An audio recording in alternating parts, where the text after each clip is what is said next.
Soy Paloma Gómez, y soy una paciente que me tratan en la unidad del dolor. Sé perfectamente lo que es dolor y siempre digo lo mismo, ¿no? Un dolor no tratado es una desolación. Juan Carlos, el médico de la asociación, durante mucho tiempo me solía preguntar: Paloma, ¿cómo estás? Y yo la verdad que siempre he tenido buen carácter y siempre decía: hecho una mierda, Juan Carlos, estoy que no puedo. Hasta que una vez, pues tuve la gran suerte que me trataron, o sea, di con la unidad del dolor, gracias a un cirujano, y cuando me derivó a la unidad del dolor, por primera vez entendían de lo que estaba yo hablando. En ese momento te tratan el dolor, y con el dolor convives, más si es un dolor crónico como el mío, ¿no? Pero el saber que hay alguien que por fin te ha entendido, importantísimo, y que hace lo indecible para que no tengas dolor, te da una seguridad tan tremenda que hasta los días como hoy, que está ya un hacha polvo de la sillita, lo lleva fenomenal, ¿no? Porque hay grandes profesionales que se dedican a quitarte el dolor. Por otro lado, me gustaría hablar del dolor que hemos sentido muchísimos pacientes de cáncer y personas que no son pacientes, que en su vida lo habrán sentido por distintos motivos. Cuando no existe el dolor, pero hay un choque emocional muy gordo, como puede ser un diagnóstico de cáncer, aparece un dolor ficticio. Yo siempre digo que ante el diagnóstico de cáncer, yo entendí lo que eran los bocados en el estómago. Yo decía: esta expresión que he oído tanto no era un dolor real, era un dolor de esa carga emocional tan grande de que me iba a enfrentar a un diagnóstico de cáncer. Y por último me gustaría hablar del otro dolor, o sea, yo os he hablado del dolor crónico, el dolor emocional dado por una noticia, ¿no? Y el otro dolor es cuando tú eres paciente de cáncer, el dolor tiene un sentido totalmente distinto. Es decir, tú tienes cáncer y tú tienes un dolor como puede tener cualquiera de estas salas, un dolor de cabeza, un dolor de muela, un dolor de hombro, pero todo automáticamente se te viene a la cabeza. ¿Será debido al cáncer? ¿Ha vuelto el cáncer a aparecer? Entonces, ese dolor, yo siempre digo que lo más recomendable es irte a ver lo antes posible para quitarte ese peso de encima, ¿no? Porque en el 99% de las veces, pues es el dolor que podemos tener absolutamente todos. Bueno, pues ya con esta introducción a lo que más o menos yo creía que debía exponer del dolor, paso ahora a deciros quién forma la mesa. Esta es mi derecha. A mi derecha, bueno, antes de hablar de cada uno por aparte, quiero deciros que tanto las personas que tratan el dolor físico como el dolor emocional son personas especiales. Yo, para mí, aparte de médico, y estamos hablando del arte de humanizar, tienen un arte maravilloso. Es cómo acogen a ese paciente, porque además Pablo lo explicará. Es muy importante para el paciente cómo el médico del dolor lo acoge, y son unos grandes profesionales con una humanidad tremenda. Creo que tanto el dolor emocional como el físico son personas especiales. Bueno, y ya a mi derecha tengo al doctor Pablo Ignacio Iglesias Rosas, que es anestesiólogo de la unidad del dolor del Hospital Costa del Sol de Marbella, que trae una ponencia fantástica.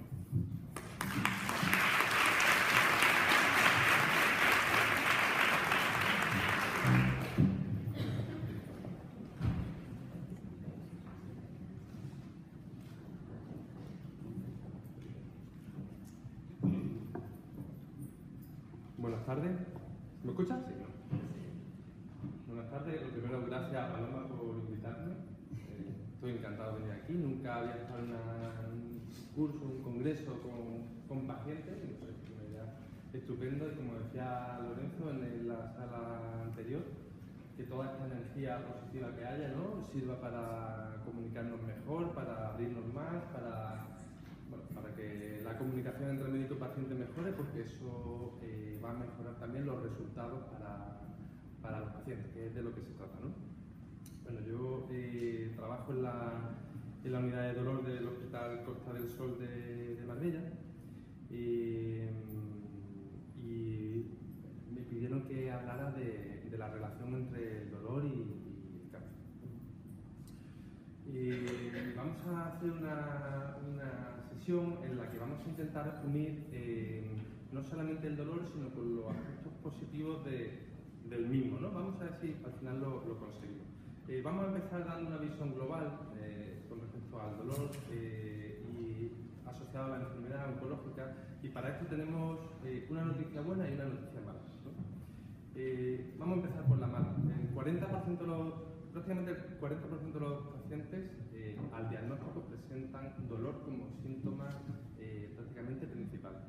Pero cuando esa enfermedad avanza, en los estadios avanzados, casi hasta el 70% de los pacientes pueden experimentar un dolor moderado o severo. Pero tenemos una noticia buena, y es que en más del 90% de los casos, solamente con el tratamiento farmacológico podemos controlar el dolor de nuestros pacientes, ¿no? ¿Y qué causas tenemos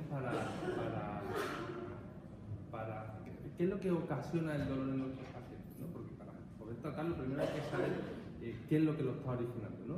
Bueno, pues una de las principales causas es la compresión directa de la enfermedad. Lo típico, ejemplos típicos, ¿no? Las lesiones a nivel óseo, ¿no? La metástasis sin hueso, muy dolorosa, cáncer del sistema digestivo, el páncreas por compresión directa de estructura simpática, de ganglio, el plexo celíaco, muy doloroso también, ¿no?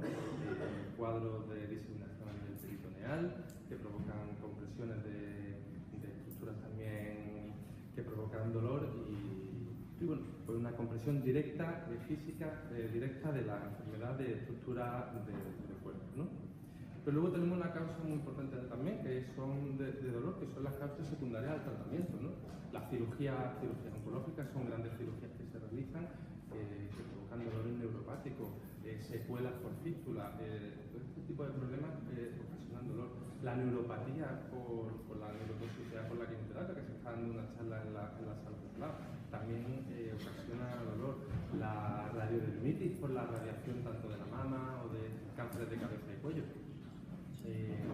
Y luego no nos podemos olvidar que todos los pacientes oncológicos también tienen una patología. Pablo, acércate lo más que no se oye. Es que soy muerto. ¿Así? Sí, mejor, ¿no? ¿Habíais escuchado algo de lo de antes? Bueno, como estaba en diapositiva, habéis leído, ¿no? Bueno, me refería a la patología benigna habitual. ¿Qué es patología benigna habitual? Una hernia de disco, una ciática, la artrosis, migraña, cefalea. Lo que nos pasa a todos los demás también le puede pasar al paciente con cáncer. Está estipulado que hasta el 70% de la población normal, mundial, de los países desarrollados, va a tener en algún momento de su vida un lumbago, un dolor de espalda, y los pacientes con cáncer también pueden tenerlo. Por lo tanto, habrá que tratarlo. Hace años, un fisiólogo americano publicó este diagrama que tenéis aquí, ¿no?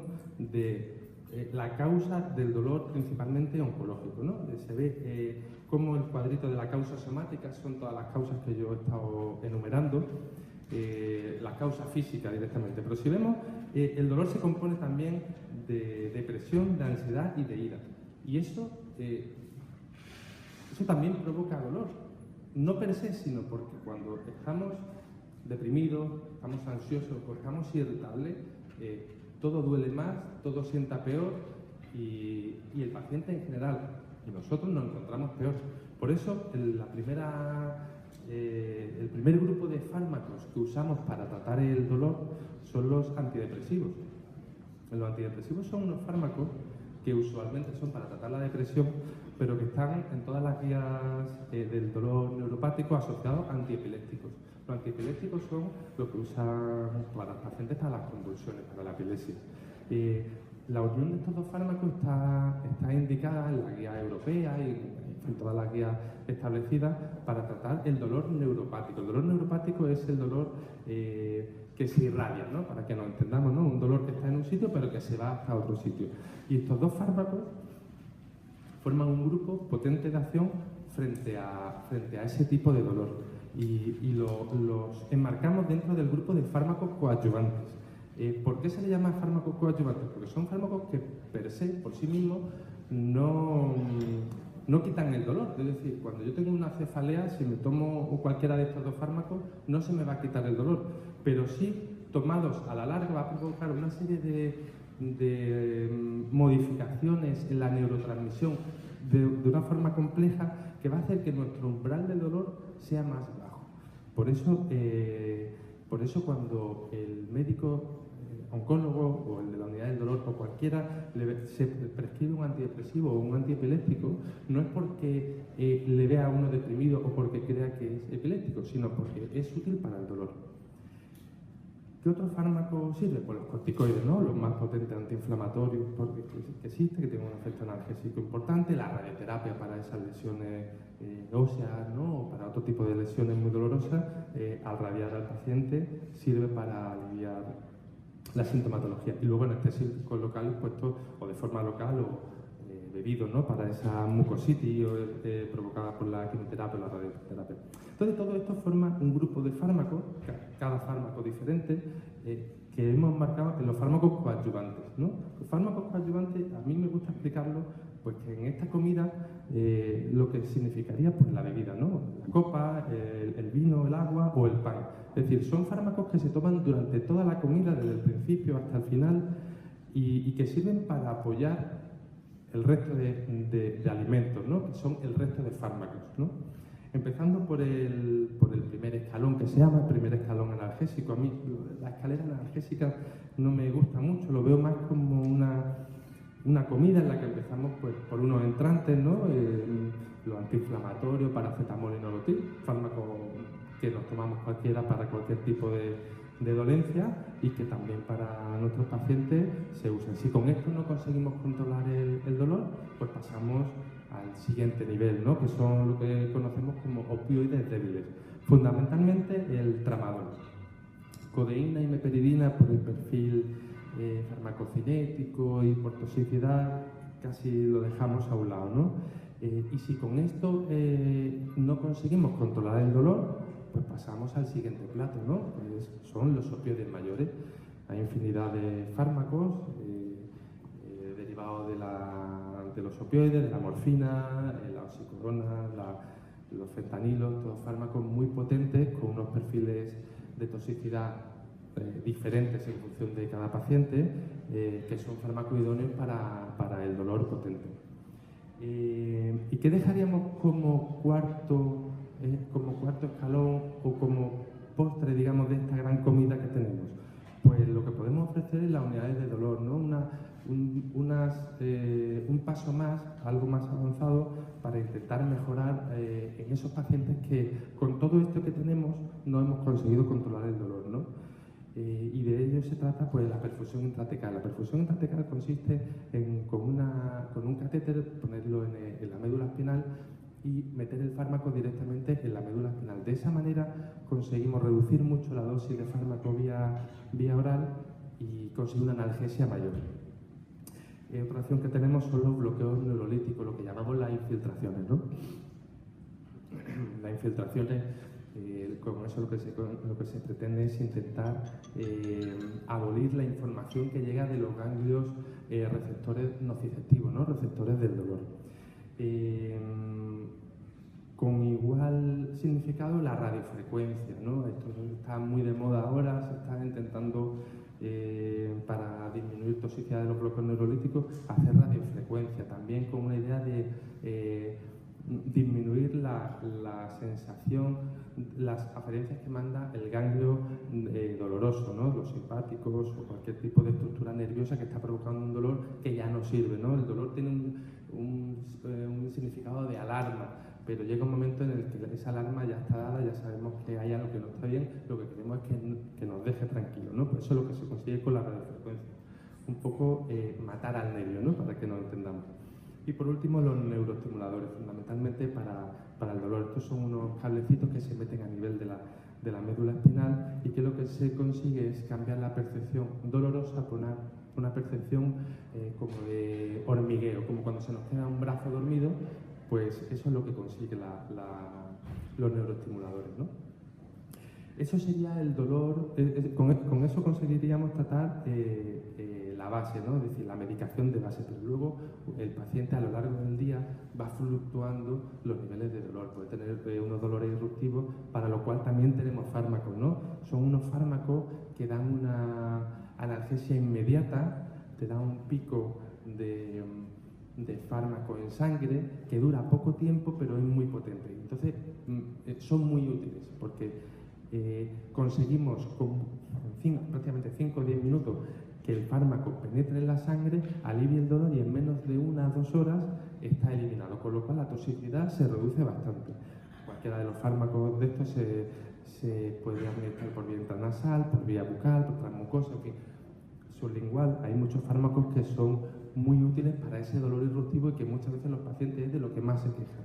Yo estoy bien, pero es que cuando me da el pinchazo, me da el dolor fuerte, es que me quedo, no puedo, pues para eso están estos fármacos, ¿no?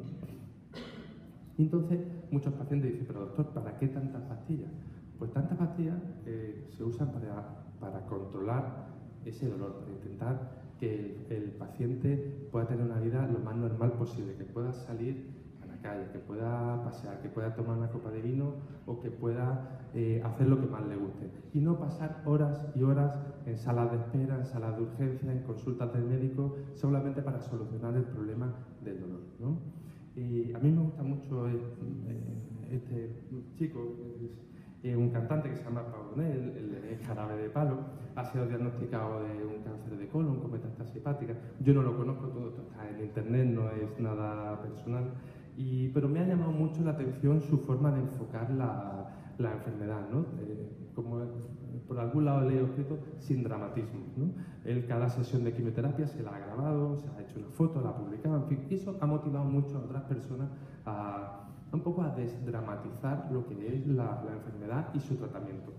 Y yo lo traigo aquí a colación porque él ha sabido usar toda esta farmacología, todos estos nuevos tratamientos, todos estos fármacos, en definitiva todo este dinero que ha invertido para el desarrollo de moléculas mucho más potentes, activas y efectivas, la ha puesto a su servicio. Él es un apasionado, al parecer, del esquí, y entonces lo que hace es que después de cada sesión aprovecha que se encuentra bien 2 o 3 días y se va a esquiar. Y entonces, pues para eso tantas pastillas, para poder aprovechar la vida, para poder aprovechar lo que a cada uno le guste, ¿no? Y él, en este caso, pues el esquí. Magnífico por él. Hasta aquí mi charla. Muchas gracias.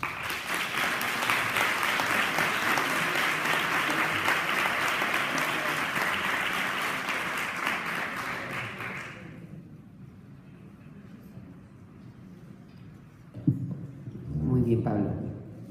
Bueno, pues ahora, a mi izquierda, tengo a Mónica Caballero. Mónica es psicooncóloga de la Asociación Española contra el Cáncer desde hace 10 años. Tiene un máster en salud, terapia y familia, un curso de expertos cuidados paliativos. La apasiona el tema del duelo y está formada en ello, con los mejores especialistas del tema. Yo a esto añadiría que siempre digo que yo no hablo de Mónica por mí, sino porque tengo el gustazo de compartir con ella la Asociación Española contra el Cáncer, ¿no? Entonces a mí de ella me hablan los pacientes y los pacientes hablan maravillas de ella, que creo que es de verdad los que tienen que recomendar, ¿no? Y a los que hay que escuchar, los que reciben sus cuidados con esa calidez y esa calidad.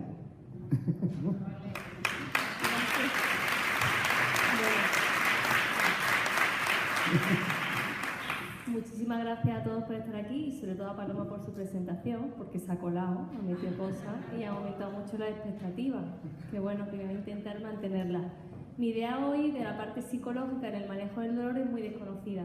porque normalmente cuando te duele vas al médico y, como explicaba Pablo, lo primero que hacemos es tomar una medicación, ¿no?, analgésica de algún tipo. Yo quiero intentar ampliar el término del dolor y tratar de daros pequeñas pinceladas sobre qué cosas pueden mejorar o qué técnicas pueden mejorar el tema del dolor. En el tema del dolor hay muchas diferentes connotaciones o conceptos sobre el dolor, y hay como una cierta controversia en cuál de ellas es la mejor, ¿no? Parece que esta es una de las que está más aceptada, que aporta la Asociación Internacional para el Estudio del Dolor. Y aquí estoy de acuerdo con ella porque ella habla de una experiencia sensorial o emocional desagradable, que puede estar asociada a un daño tisular o potencial, o alguna situación asociada a una experiencia que puede producir un dolor, ¿no? O sea que ya aquí engloba algo más. Hay veces que también las personas, cuando hablan de dolor, lo que hablan siempre es de un síntoma, y un síntoma es lo que primero se ve, pero a veces detrás de ese síntoma hay todo un mundo, ¿no?, que también explicaba Pablo, ¿no?, con esas dimensiones. La primera que empezó a dar un concepto diferente sobre el dolor fue Cecily Sander, que era enfermera. No solo era enfermera, sino que era trabajadora social y además doctora. Y ella decía que el dolor total debía ser no solo tratado, sino evaluado en todas sus dimensiones. Y ella hablaba de 4 dimensiones principalmente. Hay un dolor físico, claramente, sobre todo si hay un daño asociado a una enfermedad o asociado a un dolor, a un daño por un golpe, por ejemplo. Pero también había que valorar el dolor social, el dolor espiritual, porque a veces, ¿cuántas veces entramos en conflicto con nuestras creencias o nuestros momentos existenciales, por decirlo de alguna manera? Y el dolor psicológico se refería a aquel más emocional, ¿no? Entonces, para tratar un buen dolor tendría que ser tratado en todas sus dimensiones. Lo ideal sería encontrarnos con un equipo multidisciplinar dentro del dolor, y desde un enfoque biopsicosocial. El enfoque, la parte biológica, claramente es parte de médicos, enfermeros, fisioterapeutas, que también forman parte y mejoran muchos temas de dolor, y todo personal sanitario que está implicado en esta parte física. La parte emocional puede estar más vinculada a psicólogos, pero no solo psicólogos, sino también terapeutas. Hay muchos terapeutas emocionales con muchas técnicas emocionales que también funcionan, o religión, ¿no?, la parte más espiritual. Y por supuesto la parte social. Aquí simplemente me gustaría destacar sobre todo al voluntariado y al sentir que una persona, independientemente de la situación en la que esté, cuando siente que tiene apoyo social, mejora automáticamente. Por eso es fundamental que existan asociaciones, que existan reuniones, personas con las que yo me puedo sentir identificada, y como todos sabéis, cuando veo una persona que está pasando lo mismo que yo, automáticamente me alivio. Bien, entonces pues esa parte del voluntariado es la parte social en la que también entra en juego el dolor.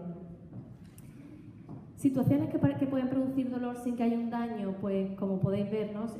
Guerras, cuando hay exclusión social, son las más típicas, que cuando hay experiencias de este tipo, parece que si se mantiene en el tiempo pueden desembocar en dolores físicos que sin un daño o una enfermedad previa, ¿no? La más conocida o la que más puede producir cambios es en el duelo. Cuando fallece una persona a la que queremos, parece que con el paso del tiempo, en los 6 primeros meses, puede aumentar el riesgo de producirse algún tipo de dolor o empeoramiento físico de lo que ya teníamos, ¿no? Y ahí totalmente hay un vínculo emocional, ¿no? O una situación en la que un niño está abandonado. Por tanto, estamos hablando un poquito más del dolor emocional, o yo me estoy centrando un poquito más en el dolor emocional, que es el que está más asociado al sufrimiento. ¿Qué es el sufrimiento? Un estado de malestar que está inducido por una amenaza. Que cuando sentimos que hay una pérdida de nuestra propia integridad, ¿no? Cuando sentimos amenazada nuestra integridad en cualquiera de nuestras dimensiones, ya sea física o emocional o social.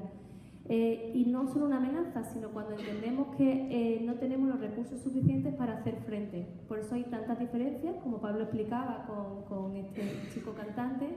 Él probablemente tenga mucho dolor, pero siente que tiene recursos para hacerlo frente a través del deporte, por ejemplo, ¿no? Entonces no lo va a vivir de manera tan difícil, a lo mejor, ¿no?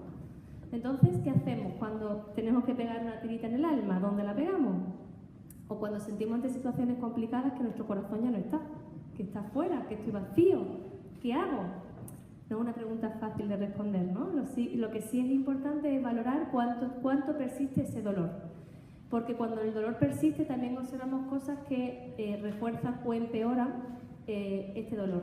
Por ejemplo, empezamos a ver que se reduce la actividad, y muchas veces esa actividad no está asociada con el dolor producido, sino que simplemente dejamos de hacer cosas. O si estamos trabajando, aumenta el número de bajas laborales y a veces se van combinando el dolor con la depresión, ¿no? Parece que lo vemos como muy combinado. Hay un cierto aislamiento social, cuando yo siento que no puedo seguir el ritmo de la gente con la que salía, ¿no? Pues a lo mejor tengo que dejar de beber alcohol y para que ya salga de una cena, o tengo que dejar de hacer un deporte porque justamente me he fracturado una rodilla o una pierna. Entonces empezamos a hacer progresivamente un aislamiento social.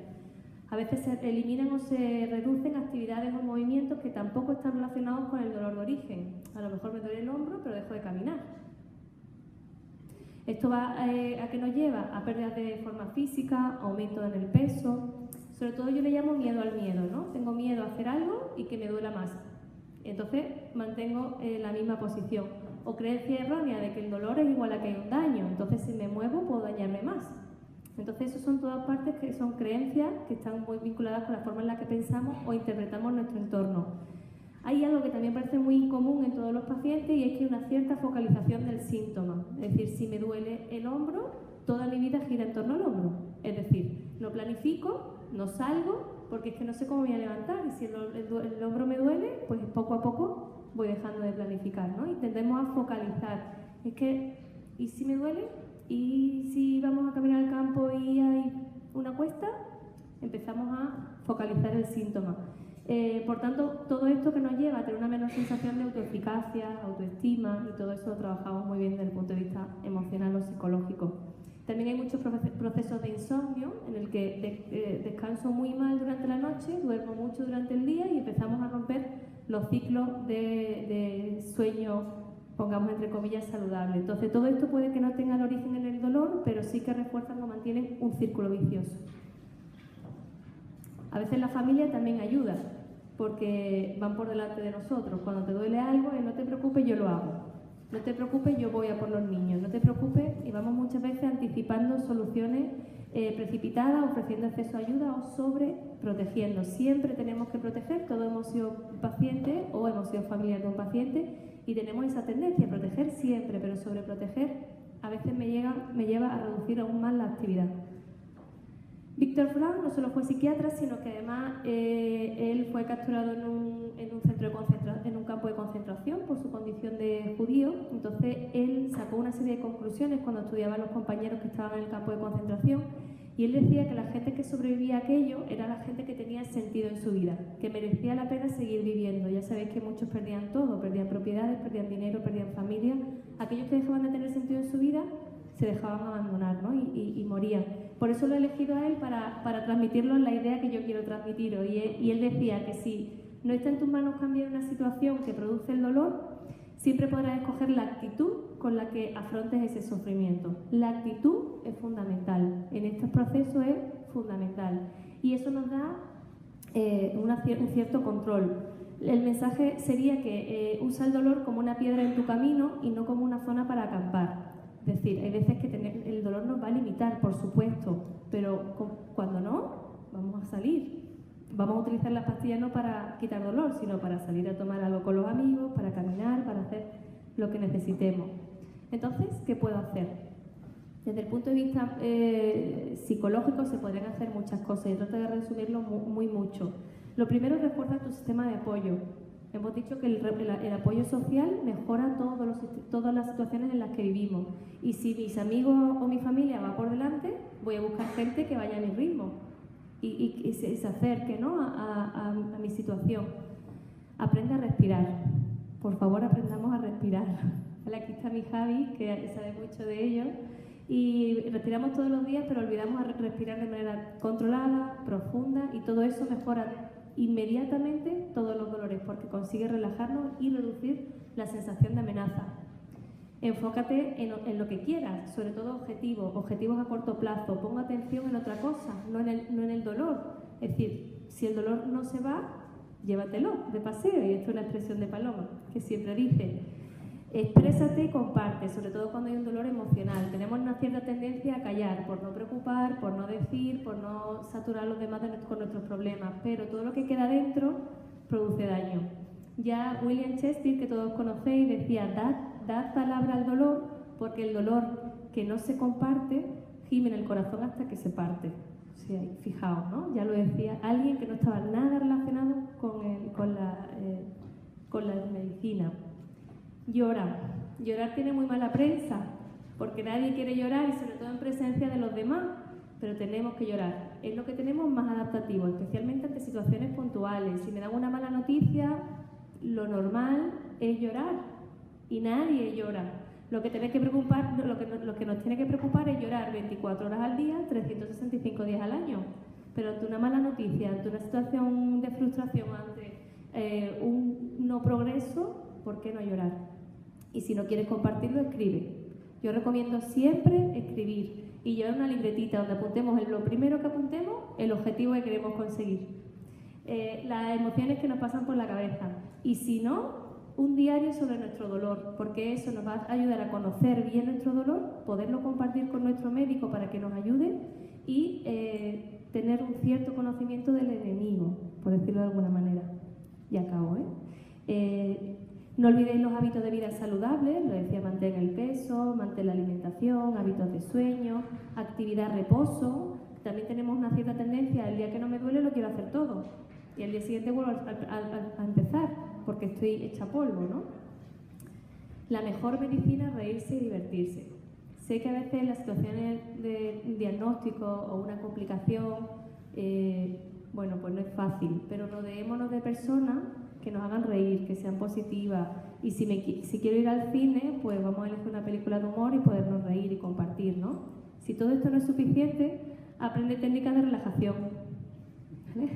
El taller más votado, más visitado en este congreso ha sido el mindfulness, por ejemplo, ¿no? Porque las técnicas de relajación, la respiración, nos ayuda a tener control y a bajar todos los niveles de tensión. Pero lo que más nos va a ayudar va a ser aprender a cosas nuevas, enfocarnos en cosas nuevas, aprender un idioma, aprender a hacer manualidades, a cantar, a bailar. Y si todo eso es muy complicado, pues vamos a aprender a cocinar de manera diferente, algo que podamos tener en casa, o doblar ropa de manera diferente, pero todo lo nuevo activa nuestro cerebro, y si activa nuestro cerebro, activa nuestro cuerpo. Así que la idea es, muévete y ocúpate, que sé que a veces es difícil el dolor, pero nos va a doler igual estando en un sofá y a veces más, porque se genera el círculo vicioso en el que cuanto menos hago, menos quiero, y cuando me muevo un poco, me salen agujetas. La idea es adaptarse y tomar control, porque está en vosotros. Es actitud, solamente actitud. Y simplemente para terminar, recordar que lo que no se pueda eliminar, siempre lo podremos aliviar, como poco. Muchas gracias a todos.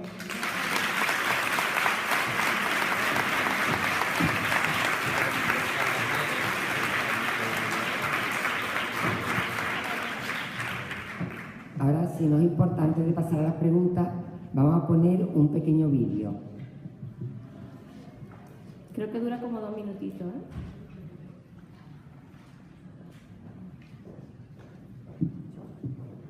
Me duele. Me duele. Me duele. Me duele. Me duelen las manos. Me duele el hombro. Me duele la espalda. Me duele. Me duele. Me duele. No consigo dormir. Más de 7 millones de españoles sufren dolor crónico. 6 de cada 10 pacientes sienten que el dolor controla sus vidas. El dolor crónico es una enfermedad en sí misma. El dolor crónico es una pandemia. Imagina que vives con dolor todos los días de tu vida. El dolor crónico afecta en las relaciones con los demás. Aísla y deprime. El dolor crónico debe controlarse para evitar depresión. Debe tratarse para volver a trabajar. No te aísles. Esto va a cambiar. Esto va a cambiar. Deja de sufrir. El dolor crónico se puede tratar. El dolor crónico se puede aliviar. No te resignes a sufrir. No te resignes. No te resignes. No dejes que te venza. Di no al dolor. Revélate. Vive. Vive. Vive. Vive. Vive. Vive.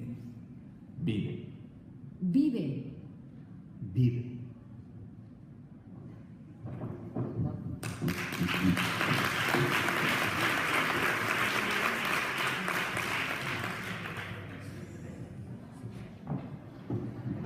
Bueno, los dos ponentes habréis visto que han estado los dos fenomenales, con unas ponencias muy claras y a la vez que os habrá dado más que una pista para ahora hacer una buena tertulia con vuestras preguntas, ¿vale? Y todo aquello que a vosotros os interesa del tema. Así que vengan los valientes.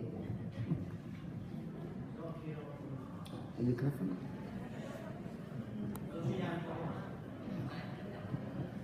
Bueno, lo primero, me ha encantado Mónica, me ha encantado Pablo y tu introducción también. Bueno, un lenguaje sencillo podemos captarlo rápidamente.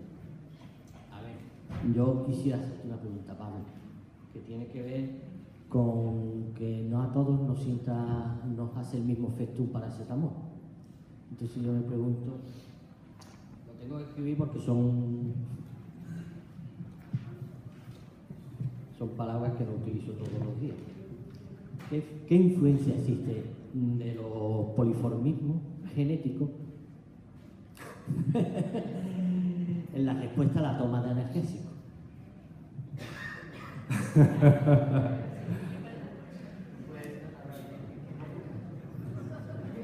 Me encanta la pregunta.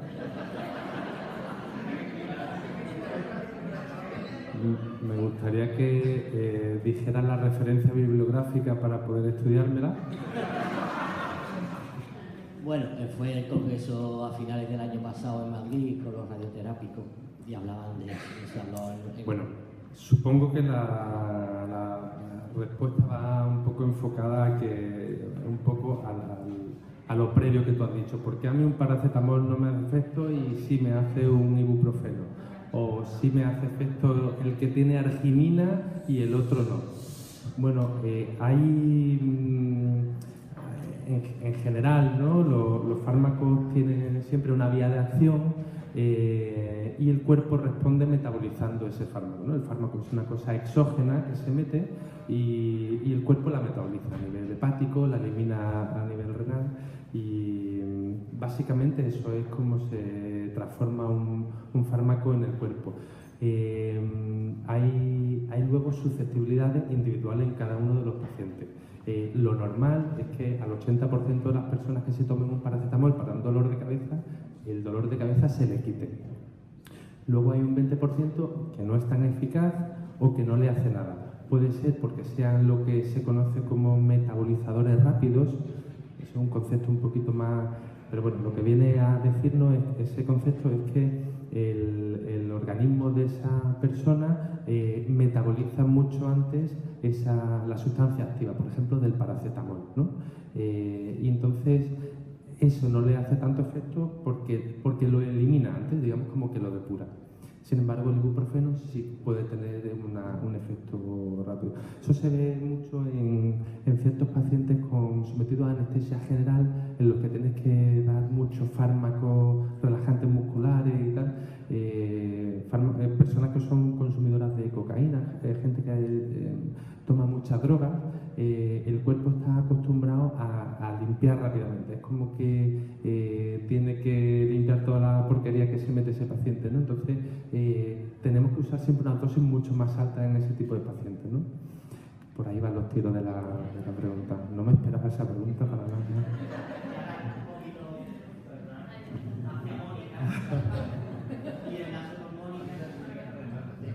Prepárate. No, muy sencillo. Mónica, entonces, quizás ese 20% que se queda fuera del efecto de la anestesia, bueno, sí, hay una explicación, pero puede estar también la emoción que en el momento de tomar. Yo estoy convencida de que sí, porque casi todas las personas que tienen dolor crónico tienen una parte emocional que tienen que superar, pero no te lo puedo asegurar. Porque también hay personas que le va súper bien los fármacos y funcionan súper bien y también tienen dolores emocionales. Pero yo diría que sí, sobre todo hay algo que normalmente lo no expresado suele tener consecuencias a largo plazo. No sé si contesta tu pregunta. Sí. No, la calidad del dolor es una calidad muy compleja. Sí. Es multifactorial, bajo mi punto de vista es multifactorial y por eso los fármacos no siempre hacen el efecto. Yo creo que el mejor tratamiento debería ser combinar los distintos profesionales potenciando lo que más sea necesario para el paciente en ese momento. A veces los fármacos no es lo más necesario en ese momento, mejor posteriormente sí. Sí, sí. La libretita. Os recomiendo mucho la libretita, la verdad. Para los médicos suele ayudar muchísimo, sí. Hola, buenas tardes. Yo la pregunta, bueno, creo que es para Pablo.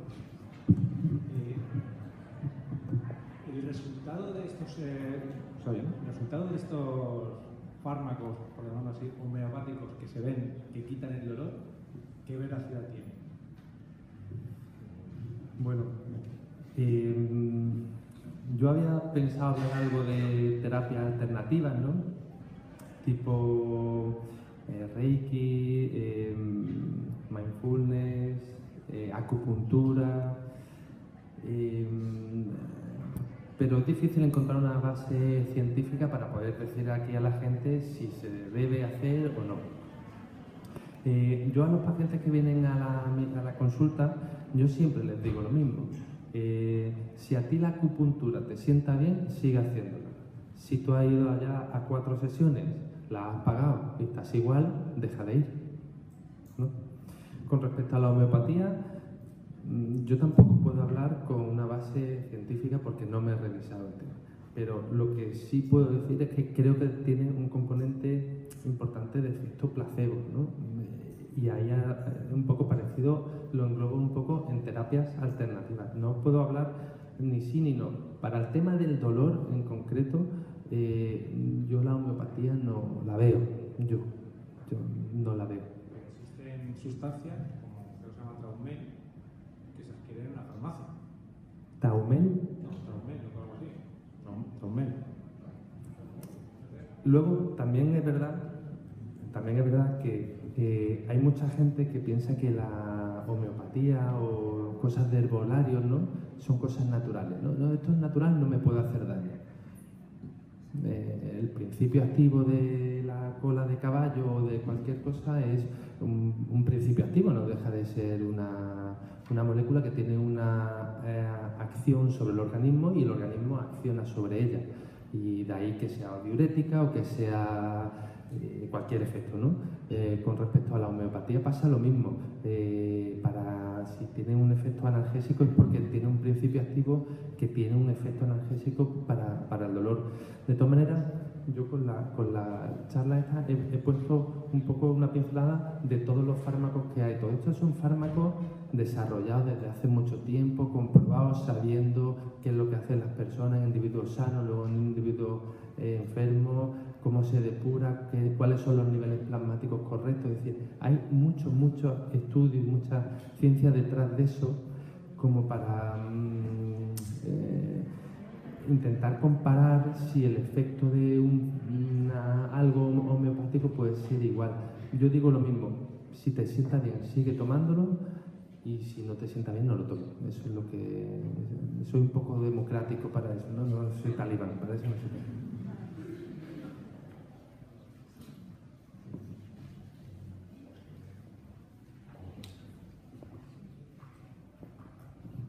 Buenas tardes, soy Victoria, soy fisioterapeuta y bueno, más que una pregunta era un agradecimiento a Mónica porque bueno, es la primera vez que escuchan este congreso a nombrar a los fisioterapeutas y bueno, agradecer porque realmente, bueno, tengo muchos compañeros que se dedican al trabajo con el paciente y el dolor, muchos profesionales reconocidos a nivel nacional.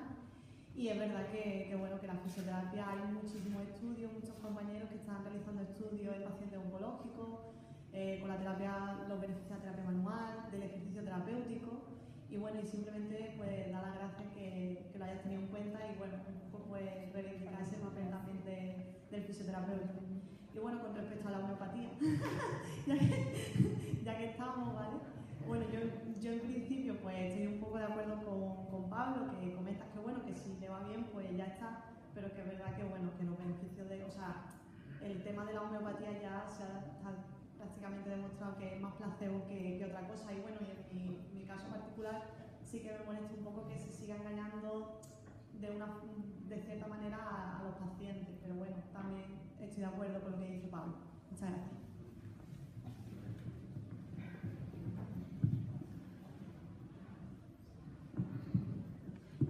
puedo dejar de hablar de nuestras compañeras fisio. Es que trabajamos en la asociación con compañeras aunque están muy especializadas en linfedema, pero vemos cada día cómo mejoran los procesos, o sea, que tengo la experiencia empírica. A lo mejor los estudios los dejo para otras personas, pero nuestra experiencia es que los procesos mejoran claramente.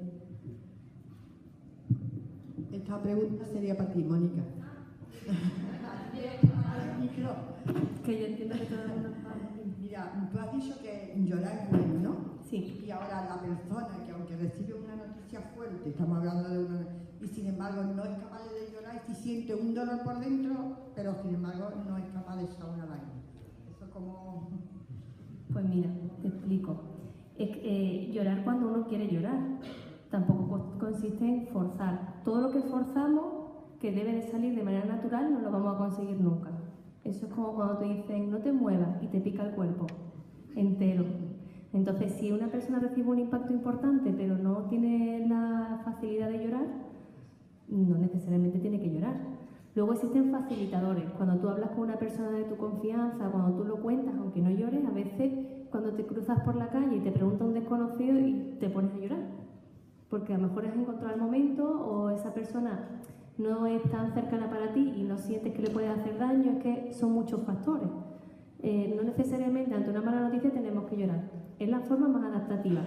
Pero lo que nos ayuda es contarlo, a veces incluso a desconocidos, y por eso funcionan tan bien los voluntarios que van a hospitales, porque a veces ellos cargan cosas que los pacientes nunca le han contado a la familia y lloran con desconocidos, porque a veces ese bloqueo que te impide llorar no eres tú, sino es no hacer daño o proteger o no sé cómo contarlo o no estoy en el momento, ¿vale? Facilitadoras es contarlo, o muchas veces yo les recomiendo a los pacientes: ve la película más triste que conozcas, porque a veces llora de una noticia y muchos pacientes me dicen es que lloro viendo una noticia.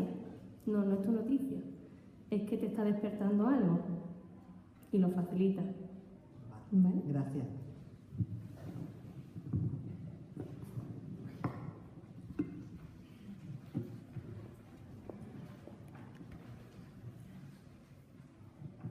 Hola, mire, yo quería preguntar, yo me he puesto parche de morfina, me he puesto la pastilla debajo de la lengua, tengo de todo un poquito. Me trata María del centro, que es una maravilla. Tenía un expansor y se rompió con la raya y ella me ha tratado muy bien, pero llevo ya 2 años y yo sigo con mis dolores, entonces eso me deprime mucho. Yo soy muy valiente, me hice una mastectomía hace 2 años, pero pienso que yo no voy a estar nunca bien.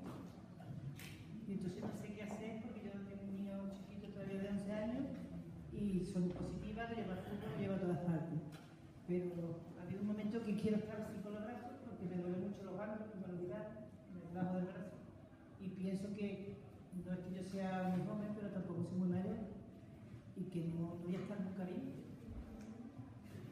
Eso es algo psicológico, me imagino, pero porque he pasado mucho dolor. Yo no puedo tomar tranquilizante porque me dan mucho dolor, pero si me pongo en parche de morfina. Mira, ¿te importaría antes de que te contestaran ellos que te dijera yo? Mira, yo soy una paciente con dolor, tengo muchísimo dolor. Yo ahora mismo tengo un montón de dolor, tengo un dolor horrible que me coge por aquí porque las sillas son criminales, por lo menos para mí, y me coge todo este lado. Entonces, lo que dice Mónica, yo creo que la convivencia con el dolor es como una relación con cualquier persona o con cualquier cosa que te pase en la vida. Cuando tú no tienes dolor y comienzas a tener dolor, tú te horrorizas, tú te deprimes, tú te acobardas. Cuando tú ves que en el camino hay personas que te van a ayudar, hay una fisio que te ayuda, hay un médico de la unidad del dolor que te ayuda, hay una psicóloga que te ayuda. Hombre, maravilloso los que se le quita todo el dolor, yo siempre lo digo. A mí me encantaría poder decir, no tengo un dolor, pero es un proceso. Entonces, en el momento que tú aceptas, que igual que convives con tu marido y un día lo matas, porque lo matarías y lo estancarías contra la pared y al día siguiente es el hombre de tu vida, pues esto pasa un poco lo mismo. Cuando decía Mónica que yo le digo a la gente, yo siempre que le digo que al dolor le gustan mucho los escaparates. ¿Por qué? Porque en el momento que tú te distraes al dolor. En el momento que tú sales de paseo, sacas del paseo el dolor. Entonces, yo lo único que digo es que aceptes que es tu realidad. Que si un día te desaparece el dolor, fantástico. Yo el día que de pronto no me duele nada, digo, ostras, que me he dejado en casa. Algo me he dejado, o sea, siempre creo que me he dejado el bolso o el esto. Pero, y recurrir. Perdona, yo salgo todos los días porque voy a desayunar con Claro. mi amiga y salgo con mis chicos, pero entonces lo que tengo que hacer es no pensar que se me va a quitar el dolor, ¿no? No, Que voy a verás dejar tú, de tener dolor. verás. Tú tienes que desear que se te quite el dolor. Cuando el dolor es insoportable, yo me voy y llamo a la unidad del dolor y digo, mira, por favor, a ver qué tenéis por ahí ahora, a ver qué me podéis... ¿Sabes? O sea, lo que se trata es de convivir con algo que tienes realmente. No te estoy diciendo que no, por supuesto, o sea, a mí me parece ideal que todos deseemos que nos quiten el dolor. De hecho, yo lo que más deseo, y de hecho me lo quitan. Pero que cuando no te lo quitan, o cuando un día tiene el pico que habla Pablo, porque a ti te controlan divinamente y de pronto dices, uy, ahora, pues en eso yo creo que el aceptar la situación te puede ayudar, ¿eh? Pero bueno, ahora voy a pasar a los dos expertos.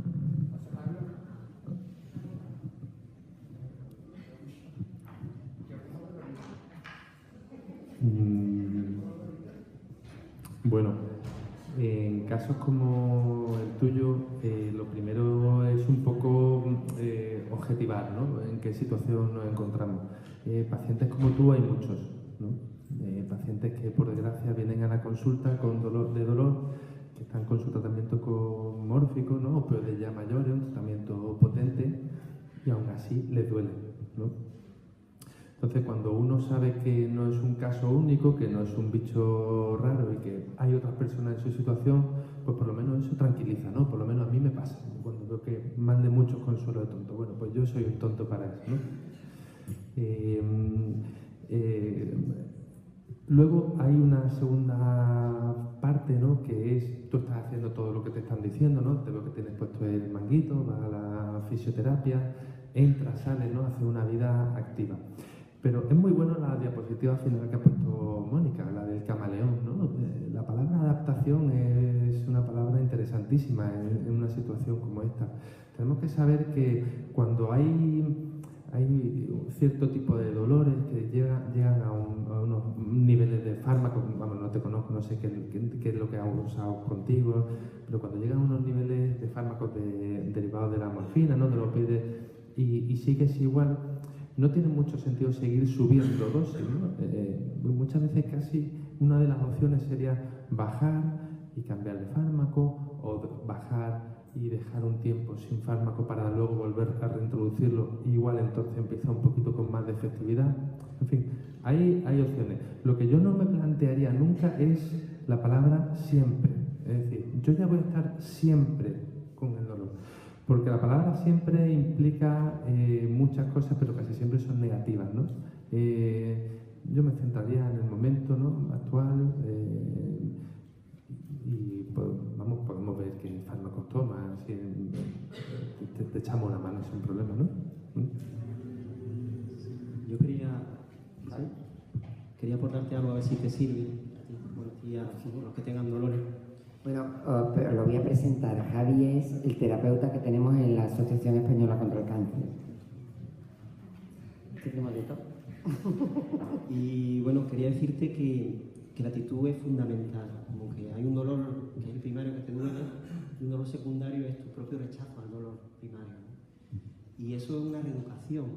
Y ahí es donde puedes hacer un gran trabajo contigo mismo. Ahí tienes mucho trabajo que hacer. Sí. Claro. Y cuando lo rechazamos, como uno que se aprieta más muchas veces. O sea, sí. Muchas veces a lo mejor te pones a hacer otras cosas y notas que se te alivia, ¿no? Entonces ahí, como mecanismo fisiológico, te pueden ayudar a ponerte blandita cuando no se pone duro. Uno de ellos es la respiración que hablaba Mónica, tan importante.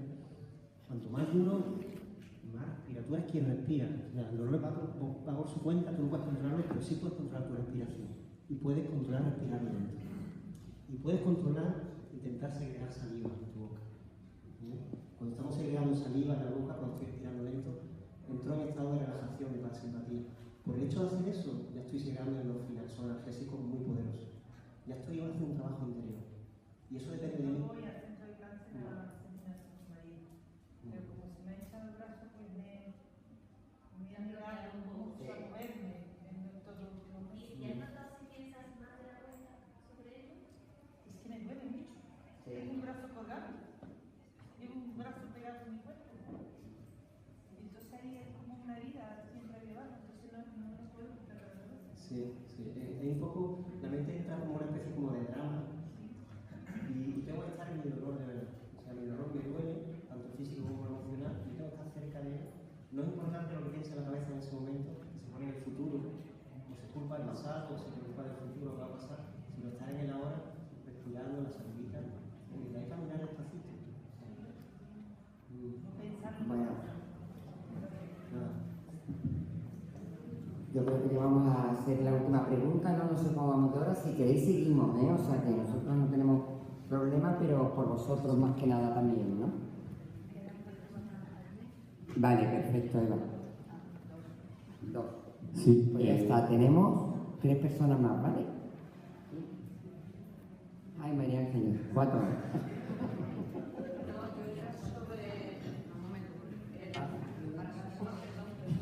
Vale. Bueno, creo que es una pregunta para Mónica. De todas maneras, si Pablo quisiera agregar algo, pues encantado. Me ha parecido muy interesante, estaba muy interesado en esta conferencia porque soy familiar de alguien que sufre dolor y yo quería preguntaros, como familiar, que de alguna manera todo lo que habéis dicho de la actitud, a mí me gustaría padecer yo el dolor para tener esa actitud. El problema es que la persona que muchas veces te encuentras delante como que se refugia en el dolor para no hacer nada, para la inactividad. ¿Cómo se consigue sacar a esa persona de ese refugio que tiene?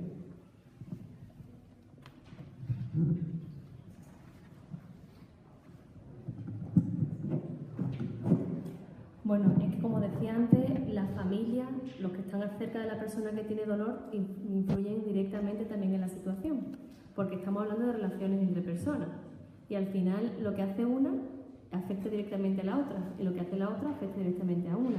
A veces es cierto que además en el tema del dolor a veces es difícil de manejarlo porque tienen le llaman un beneficio secundario, que era algo parecido a lo que explicaba Javi.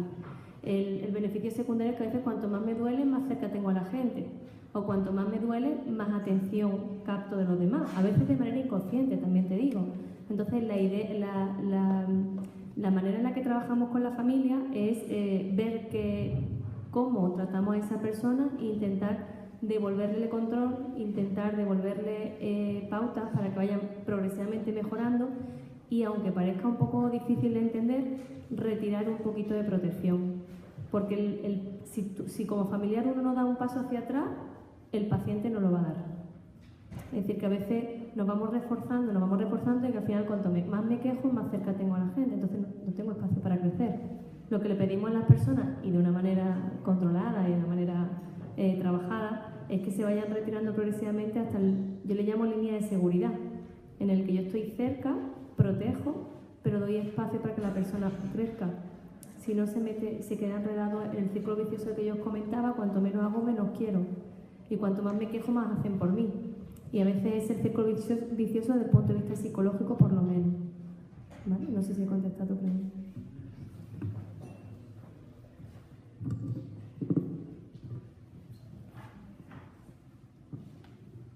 Pablo, yo quería preguntarte por los efectos secundarios de toda esta medicación que tú has hablado, porque al final terminamos con el hígado y el riñón destrozado, pero sin dolor, y no morimos del cáncer, morimos de la medicación. Muy buena. ¿Puedes hablar de esto? Correcto, muy bien. El efecto secundario, los secundarismos de los fármacos es un aspecto básico a la hora de medicar o no a un paciente, ¿no? Todos los fármacos que existen tienen efectos secundarios, ¿vale? incluso los de herbolario y los de que me da mi primo de no sé dónde, efectos secundarios. El tema de los efectos secundarios, por ejemplo, a nivel de los opioides, ¿no? Los clásicos, ¿no? El estreñimiento, las náuseas, somnolencia, todo eso son efectos secundarios que hay que tener tratados desde el principio, ¿no? Antes se hacía mucho, pues si te da estreñimiento, te toma esto. Y ahora se tiende un poco a tratarlos desde el inicio. Cuando empieces a tomarte esta pastilla, empieza a tomarte pues la aloe vera, esta pastilla que hay ahora muy bueno, ¿no? Para evitar el estreñimiento, en fin, una serie, ponerle el remedio antes de que aparezca el secundarismo. Y luego lo que hay que tener muy claro es que todos estos fármacos se deben tomar con mucho control, ¿no? Con analítica de perfil hepático, perfil renal, para saber escoger bien qué fármaco es menos dañino para cada paciente y luego tener claro que lo que pretendemos es, como he puesto en el vídeo, es que el paciente pueda hacer una vida normal, no tenerlo planchado en una cama. Eso es lo peor que puede hacer con ningún paciente. Lo que pasa es que hay que tener una balanza, ¿no? Alguien que tiene mucho dolor preferiría estar acostado en la cama tranquilamente durmiendo a estar como está, pero se tiene que intentar encontrar ese equilibrio para que el paciente esté bien o relativamente bien y pueda hacer cosas durante el día, ¿no? Pueda, pues eso, exprimir la vida, que es de lo que se pretende, ¿no? Buenas tardes. Es para el doctor Iglesias. Cuando un paciente está en esa escalera de mórficos altos, eso se va subiendo gradualmente y se intenta bajar igual. ¿Quién decide cuándo se baja? ¿El oncólogo o la unidad de endócrino? El paciente siempre lo llevan los oncólogos, porque ellos son los que ponen los tratamientos, tienen las revisiones con mucha más periodicidad de la que podemos hacer nosotros y están perfectamente capacitados para poner los tratamientos, subir y bajar cuando hagan falta. Ellos tienen un manejo excepcional también de estos fármacos. Cuando ellos ven que a lo mejor el paciente es un poquito más complejo o puede necesitar un poco de nuestra ayuda, es cuando lo derivan. Y en general, más o menos, el tratamiento suele estar de acuerdo. Si yo le subo un poquito, él no le va a bajar, o si él le ha bajado, yo no le voy a subir, ¿no? Pero está claro que el que manda es el paciente, el estado del paciente. Los dolores son dinámicos siempre. Uno puede estar con una dosis tope porque está con mucho dolor, pero dentro de 6 meses puede estar con el fármaco retirado por completo, porque ya está bien, ¿no? Como un caso típico, ¿no? Una radiación por un cáncer de cabeza y cuello, que está pues con la mucositis, con mucho problema para tragar, con mucha salivación, ¿no? Pues ese paciente necesita un tratamiento muy fuerte, con una dosis muy alta, pero que conforme vaya recuperándose, ya se le quita, ¿no? ¿Y quién es el que lo hace? Es indiferente. El que manda la pauta es el paciente, porque se encuentra bien, el estado general del paciente, ¿no? Yo creo que en ese sentido no hay conflicto. Vale, María G, ¿no? ¿Qué? Acabamos ya. ¿Cortita, María? Sí. Venga. Sí. Era sobre el dolor de lo que hablábamos antes. Yo no padezco cáncer, pero padezco una enfermedad rara, es contestándote a ti, y no tiene tratamiento. Hace como 30 y tantos años que padezco dolor y además tengo fibromialgia. La fibromialgia me ha desaparecido porque yo decidí hace unos años que se acabó el dolor, se acabó la fibromialgia y se acabó quedarme en mi casa cuando me jubilaron, porque es que realmente ya el dolor podía conmigo. Y yo siempre he dicho, desde que tenía el dolor incluso y trabajaba y tal, que a mí no me iba a parar el dolor. Yo me tomo mi pastilla y me voy al cine. Que encarta no sé qué, pastillas y para adelante. que te mandan no sé cuánto, te lo tomas y para adelante. Y si no, cuando llegue arrastrándote que no te puedes mover, tu meditación, tu relajación, tu mindfulness, tu yoga, lo que te venga bien, porque a cada uno le viene bien algo. Lo que sí es que hay que probar todo, porque lo que te viene bien a ti, a lo mejor a mí no, pero no quedarte parada, porque no te va a venir del cielo el maná para curarte el dolor. Yo estoy aquí ahora mismo y bueno, pues qué te diría, yo estaría mismo en mi sofá con el mando en la mano, pero a mí me va a parar el dolor este aquí. No, hijo, no, yo estoy aquí, después me tomaré la pastilla. Bueno, ¿te quieres decir algo, no, Antonio? Me gustaría explicar lo de los polimorfismos, pero no lo voy a hacer. Porque no sé cuánta gente sabe lo que son los polimorfismos. Pero bueno, quería comentarte alguna cosa más. Todos los consejos que te han dado son, en mi opinión, aquí válidos y maravillosos. Pero hay dos cosas, bueno, hay tres cosas muy importantes que creo que te debemos decir. La primera, que tienes que conocer el porqué de tu dolor, el origen de tu dolor. Yo evidentemente no soy oncólogo y lo que te voy a decir a lo mejor no es cierto, pero creo que estoy en lo cierto. Tienes dolor por secuelas del tratamiento. Y lo primero que hay que integrar es que ese dolor es un dolor crónico, pero que no es un dolor que nos tenga que estar continuamente recordando que tengo cáncer y que esto puede volver. Exactamente. Esa es la primera medida. La segunda es conoce tu dolor. El tipo de dolor que tienes es posible que en determinados días concretos, dependiendo del tiempo, de la presión atmosférica y tal, te moleste más que otro. Y eso es importante que lo sepas para que tú también puedas regular tu medicación. Y lo tercero, creo que, en mi opinión, como oncólogo, que el fentanilo solo no es un fármaco, no es la terapia más idónea para el tipo de dolor que tienes. O sea, que posiblemente tengas que consultar con tus médicos. Ninguno de los mejores los has tomado. Pues te hacen falta otros fármacos. Entonces creo que debes consultar con tu equipo médico para que te reajuste el tratamiento de dolor, como ha dicho el doctor Iglesias hace un momento.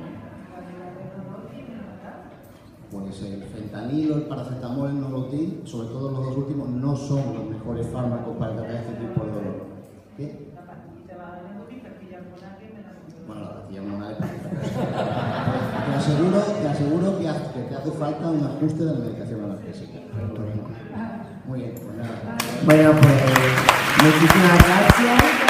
La verdad que me ha encantado la mesa y me ha encantado lo participativos que habéis estado, que eso es muy de agradecer a la hora de hacer una mesa. Muchísimas gracias a vosotros.